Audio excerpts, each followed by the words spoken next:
یہ بات تو آپ کے علم میں آ گئی ہوگی کہ اسلام آباد بری روڈ پر راول ڈیم کے قریب مدنی مسجد تھی جو حکومت نے شہید کی، لیکن یہ بات شاید کم لوگوں کے علم میں ہو کہ اسلام آباد میں کیپٹل ڈیولپمنٹ اتھارٹی کے ایریا میں 500 کے قریب مساجد ہیں، جن میں 250 کے قریب مساجد غیر قانونی طور پر قبضہ کی جگہوں پر بنائی گئی ہیں، مفاد عامہ کی جگہوں پر بنائے گئے ہیں۔ اسی طرح 400 سے زائد مدرسے ہیں، جن میں 150 سے زائد مدرسے مفاد عامہ کی جگہوں پہ قبضے کر کے بنائے گئے ہیں۔ مفاد عامہ کا مطلب ہے کہ آپ کسی بھی مذہب سے ہیں، کسی بھی مسلک سے ہیں، وہ جگہ آپ کے بھی استعمال میں ہے۔ تو مدنی مسجد کی جہاں تک بات ہے، وہ مسجد بھی اسی طرح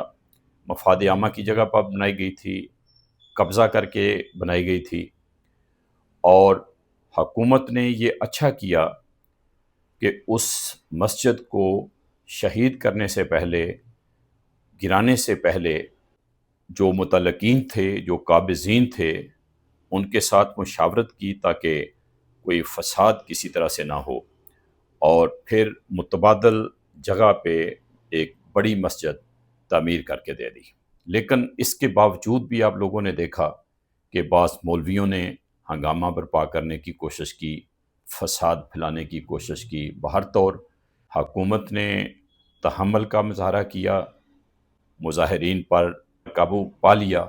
اور یہ بھی اطلاعات ہیں کہ ایسا کوئی امکان نہیں ہے کہ وہ قبضہ کی جگہ جہاں سے مسجد متبادل جگہ پہ بنا دی گئی ہے، پہلے والی جگہ پہ پھر کوئی دوبارہ سے تعمیر شروع ہو جائے۔ تو یہ ایک اچھی بات ہے، حکومت کو سٹینڈ لینا چاہیے۔ مساجد کا بہت احترام ہے، کسی بھی عبادت گاہ کا بہت احترام ہے، لیکن عبادت گاہ کی جگہ، عبادت گاہیں یا مدرسے، تعلیم گاہیں قبضوں کی جگہ پہ، ناجائز طور پر پہ، مفاد عامہ کی جگہوں پہ وہ نہیں بنائی جانی چاہیے۔ اگر مذہب کا بہت تقدس ہے، بہت احترام ہے، تو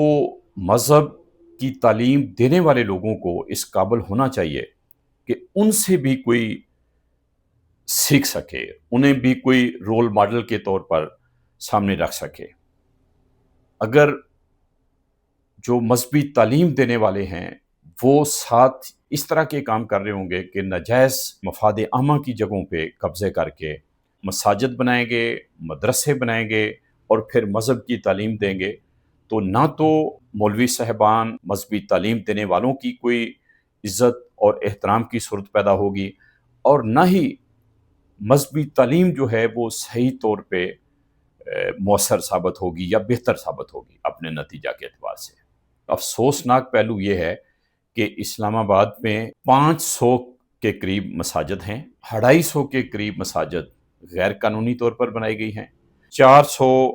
کے قریب مدارس ہیں، جن میں 150 سے زائد